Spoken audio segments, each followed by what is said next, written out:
Alright, let me let you guys know what's going on today. I got this car. Car only had 74,000 miles. I put 2,000 on it, so it's got 76,000 original miles documented. Original paint, everything.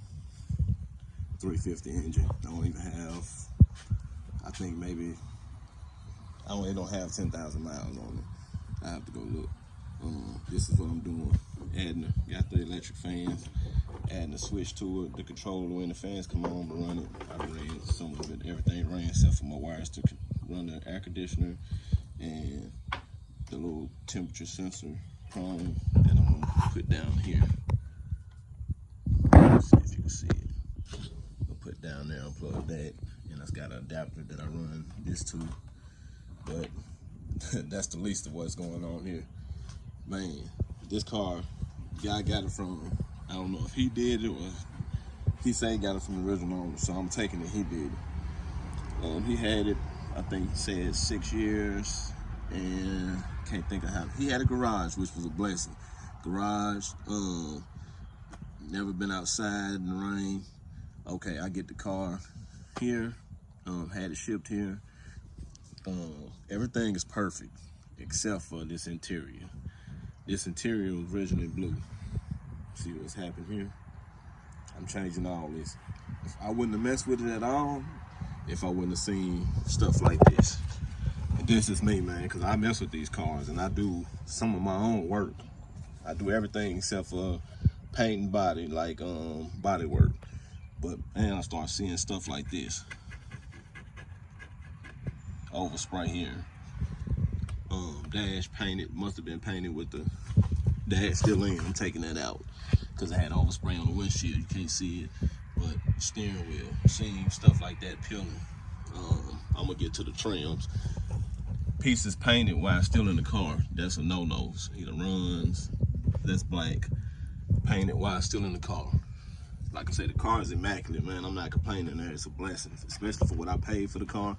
I'm really not complaining because I could do all this myself. Got a new carpet. Let me run over here. This is what I'm doing here, man. New carpet. And the console was custom, not done right. But I'm gonna take it, have a guy wrap it. Gonna take it and match it to my carpet. I ain't like all that. Doing all that. Or I bought another console online, so I may get it done and put it and get the gauges to run like I want to. I like the way the speakers are. But yeah, man.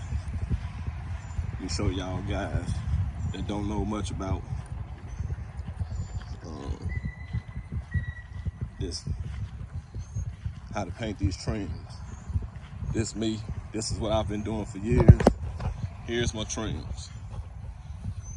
This car was painted with pieces on and not prep right, which is a blessing. Because I started peeling it, and this piece over here, I took some, I used this Dawn to clean it, acetone, alcohol, and this is the way I do it. If this didn't have the paint on it, if it was factory, I would clean it with Dawn, get all the oils off of it, come back with some acetone and alcohol. They basically about the same. I will scuff it with this just in case. I may not need it on this, but this is for this particular car here, rubber. This is plastic, won't scratch the paint up. I got a smaller one that I've been using, but man, I start seeing stuff like this. It was painted on. Put this some headliner adhesive I put on the back because it was coming off, so I done prepped it already, so I can just put it on there. It'll stick.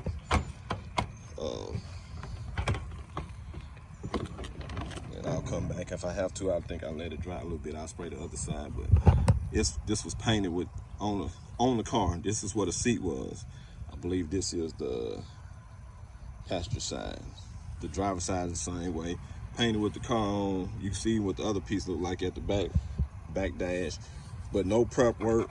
Like I said, it's gonna take me more work, see, to get it like this, to scrape it off. But if it look good like this underneath, I may not have to scuff it up, because this one I didn't scuff up. I just I scuffed it a little bit. I came, took it off, all the paint off, with, like I said, little plastic putty. Got it all down, cleaned it good, got my oils off, prepped it just a little bit. Came with my Bulldog adhesive. This stuff ain't cheap, but it's worth it. And came with my, this is my color. This is the original color for the blue, for anybody that's out there looking for the blue interior. That's 15213 blemish. My masking tape. Now, it's important right here. For guys that's masking off anything as far as paint, you want to use the blue.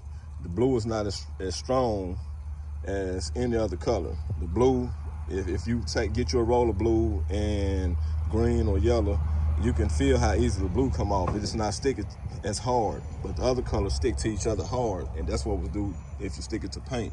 So this is what I use, that blue painter's paint tape. But I'm just giving you guys an idea on what's about to go on here. You can see that. Let me get this piece. See that? Not prep right, peeling.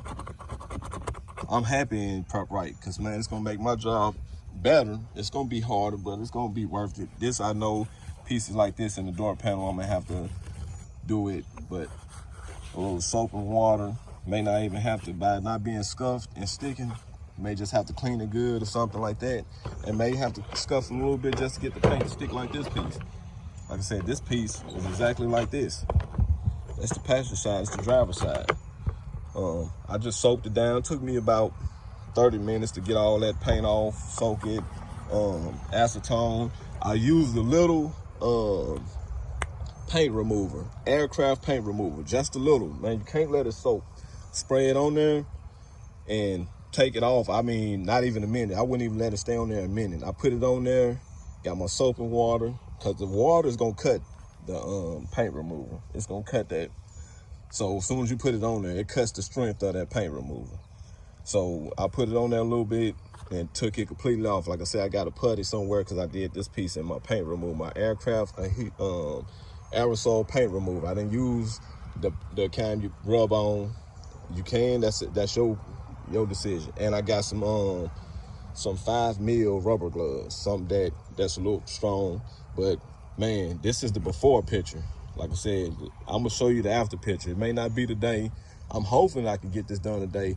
And I'm gonna tell you guys that don't know, the number one thing when you painting, because I paint outside. This is Mississippi, Louisiana. I'm right at the Mississippi River. I'm Mississippi, Louisiana weather right here, man. It's humid as I don't know what. I don't curse, but humidity play a major part on painting. I don't paint anything whether it's plastic or stuff like that, or a vehicle. I don't paint vehicles, but I don't paint unless the humidity at least about, I say 56, 57 below. Anything above that, and I'm skeptical about 56. That's just saying. I may have to test a piece or something like that to see how it act, but I do this outside. I'm not doing this indoors because of the air. I don't want to be in there with paint getting high off of it. But humidity, do not put nothing on there unless you got a air conditioned place or something like that that you want to paint inside of, like a booth or something. But me, I do mine outside. Like I said, man, I barely got neighbors, so this ain't gonna really affect nobody. But man, guys, this stuff, I mean, you look at it, my rags I use when I'm wiping off, but you look at that, get an idea on what it takes to do this. Anybody can't do this, and this is an example. This ain't for anybody. This is my console that I may go with. I haven't decided. I'm thinking about getting the other one wrapped to the colorless interior. I already talked to the guy, and I may still do this one. If I don't use it, I'm still get it prepped up and painted and everything, to where I may just go ahead and sell it to somebody else that can use it. But man, this is it. You guys have a blessed day. Y'all stay safe out there.